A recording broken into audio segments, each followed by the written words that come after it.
In today's video, I'm going to teach you how to import your Robinhood tax forms into your tax return. If you have stocks, crypto, or mutual fund activity reported through Robinhood, importing your tax documents can save time and help reduce manual entry errors. Instead of typing in all of your 1099 information by hand, you can connect your account and transfer the data directly into your return. To get started, go to the Wages and Income section of your tax software. This is where you'll find different income categories, including investment-related forms. Once you're there, look for the area labeled Stocks, Crypto, Mutual Funds, and select it. This section is specifically designed for reporting investment sales, dividends, and other brokerage-related tax information.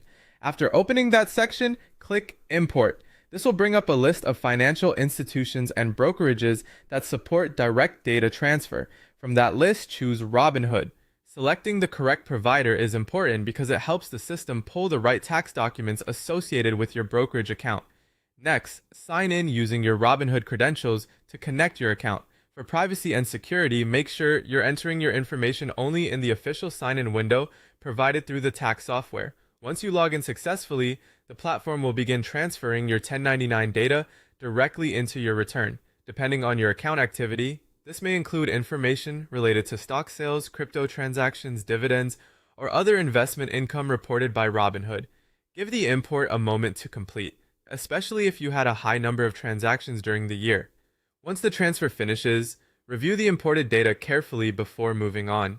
Even though importing is usually faster and more accurate than manual entry, it's still a good idea to compare what was imported with your official tax documents to make sure everything looks correct.